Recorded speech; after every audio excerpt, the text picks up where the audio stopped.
Hello, everyone. Welcome to this week's edition of Mortgages and Markets. We've got Sam Vakili, and he is in yet another new location. Sam, what planet are you on today, buddy? I like to keep it a secret. You know Uh, that. you know what? With the way things are going in 2020, I wouldn't want to be on Earth. I don't know about you. No, no chance. That's right. So don't tell anyone, man. Keep it a secret. Just keep it on the down low. You know what I mean, bud? All right, so let's get right into this. I want to share my screen here because, of course, again, if you're not watching on YouTube, you are not one of the cool kids in the park. So first thing to talk about, let's talk about housing market. And honestly, if you are one of our diehard fan groupies of this show, you are going to know that we've been saying this now for quite a while. There is such a pent up demand for housing because housing was so many buyers were in the market. There was that pent up demand. It's no shocker that we were looking at an article right now, and basically pent up demand pushes home resales higher in June. So again, if you've been listening to this show, you know this should not be a shocker. And we see that, of course, in our local market, Southwestern Ontario in general.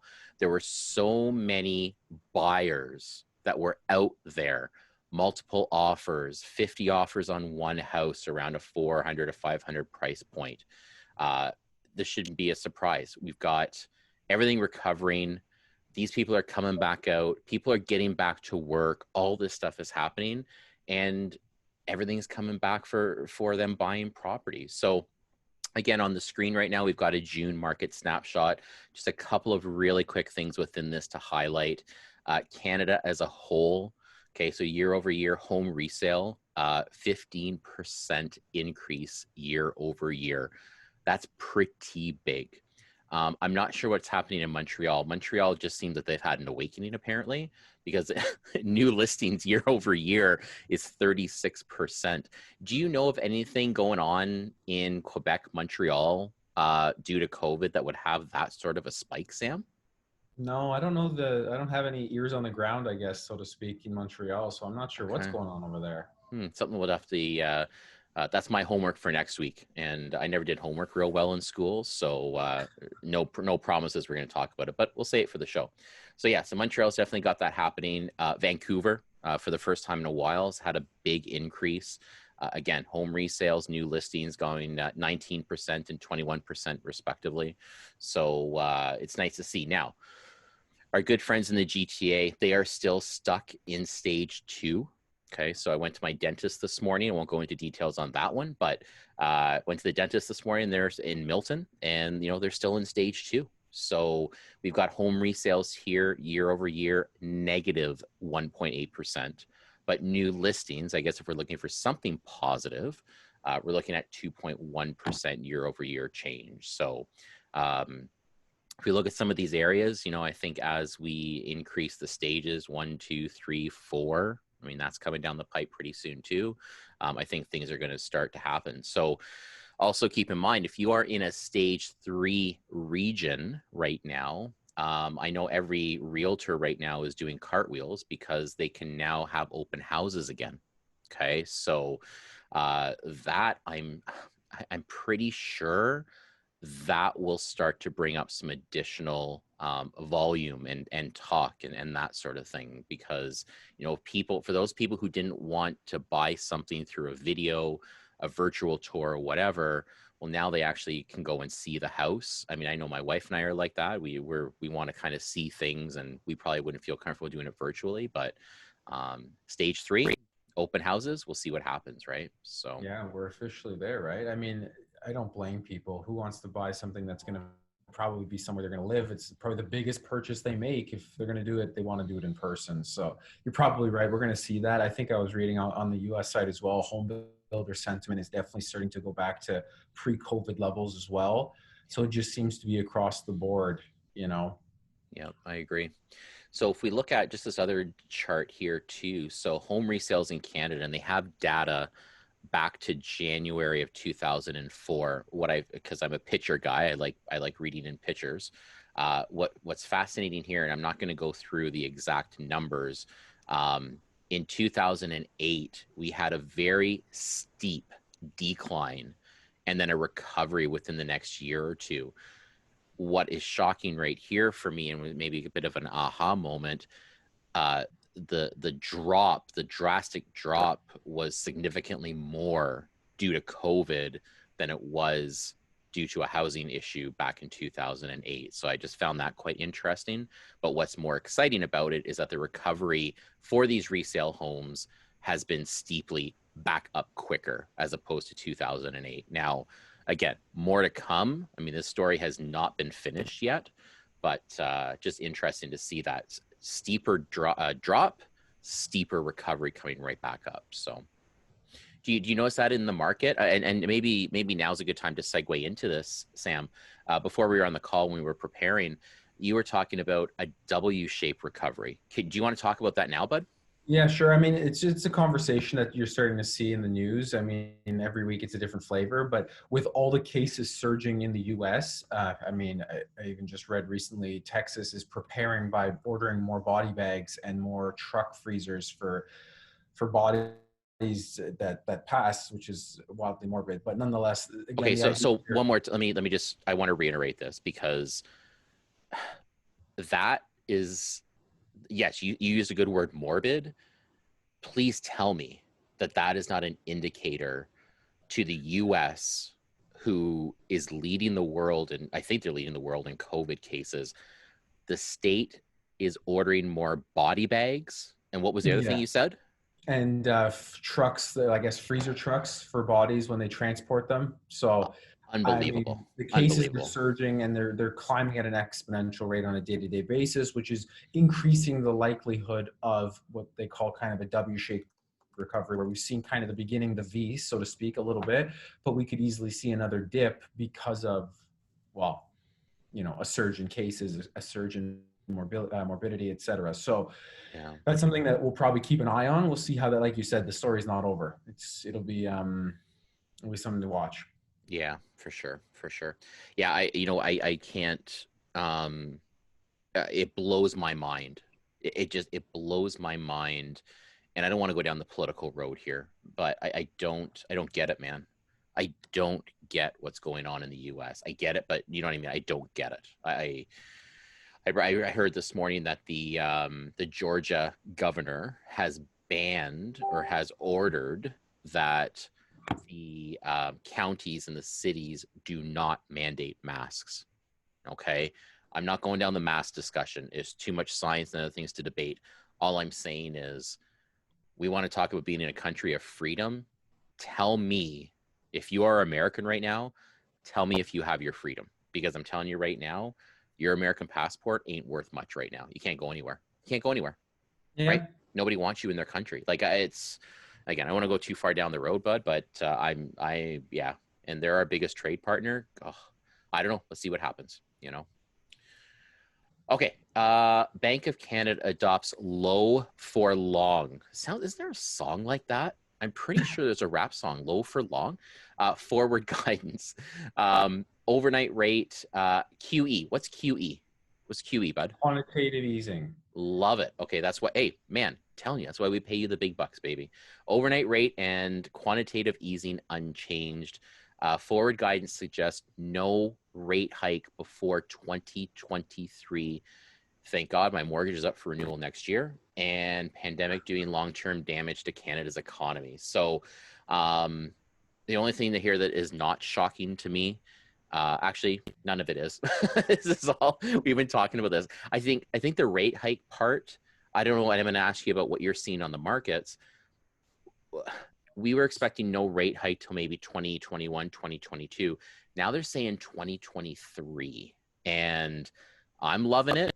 I do mortgages. Sam, what are you seeing in your world on this? Yeah, I don't think I expected the 2023 part. I know the Fed and the Bank of Canada were talking about we're going to be in this environment for the foreseeable future. The scary thing, however, is for people like yourself or myself that have mortgages, this is great. I'm not waiting for rates to hike, but from the same token, on the flip side, the individuals that are saving, that have already paid off their mortgages, that are worried about retirement and all that kind of stuff, the flight to safety, which is generally speaking GICs, you're not going to get that type of rate of return that we've been accustomed to seeing. I mean, even if you went back a decade, it was starting to be 3, 4, 5%. And then the last couple of years, we're in the 2, 3%. Now we're in the ones or sub ones. And that Yeah. could conceivably become the new norm, especially if we're talking about no rate hikes for the next 3, 4 years, or who knows? I mean, there's a lot of things will change in 3, 4 years, but the idea here that we're going to be in this environment has a ripple effect down into other parts, because if inflation is still going to be around 1.752%, or at least that's what the goal is, that's what the economists want to do, then rates of return on GICs in the 0.5, 0.75, even 1.25 is not keeping up with inflation. No. You have to now go into either the bond or the stock market and chase yield, right? Which Mm. puts risk on people's portfolios. Which that's a conversation for an individual, basis. But not everybody wants that risk. Yeah. And I think it's talk about advice changing. And listen, I'm going to toot yours and my horn here. I think advice is going to become really key to this whole thing. And I think understanding the stuff we talk about, Sam, I think is going to be really important for people who are looking to understand and look at next steps here. I think it's going to be really important for them to understand that they're making sure they're getting the right advice.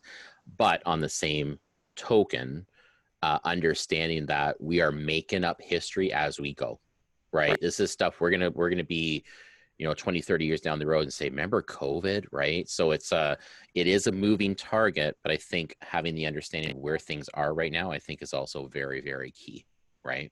So okay, one last thing here to quickly chat about. So early bounce back for Canadian manufacturing in May. So you talk a lot about GDP. When we look here, we're looking at bounce back for Canadian manufacturing. So uh, I'm I'm not a math whiz, but I'm putting two and two together. I'm seeing manufacturing coming back. That means people are probably working again now. And then, of Yeah. course, now they're buying homes and so on and so on. This thing of ours. Okay. So it's nice to see this happening. So, question, I might butcher this question a little bit. The connection here to manufacturing and GDP, what is it? So the good news here is that you got people going back to work. If you have manufacturing picking up, that generally means that something is being sold, and a lot of manufacturing is exports. Obviously some stuff stays in kind of in the domestic economy, but a lot of it does go outside of it as well. And that just generally pumps up GDP, which means everything moves in the right direction. Income goes up, employment goes up, taxes, well, not taxes, but tax revenue goes up. All of these things are good for the economy. Especially because a lot of our manufacturing happens kind of in the central provinces. Mm-hmm. So that helps those parts of Canada, because you have to remember we're vastly different in Ontario than we are in BC, than we are in Alberta, than we are in the Maritimes, and across the whole country. It's a very large country, and there's only so many pillars that we really focus on in the Canadian economy. We don't have the same sector diversification that perhaps the US, for example, has. Right. And so manufacturing being one of the pillars, albeit not as large as perhaps, oil and gas or the housing market or our finance industries, but it's still a good thing as long as those numbers are going up, I'm not complaining. So in the dentist chair this morning, looking up at the TV, I noticed that Saskatchewan has had a spike in COVID cases. Manitoba right now, you cannot fly to Manitoba. Do you think these little regional spikes, okay, where now maybe they have to go from stage 2 to stage 3 to stage 2, is that going to have a big impact if it's one kind of province at a time? Let's take Ontario out of it because we are the biggest province, okay?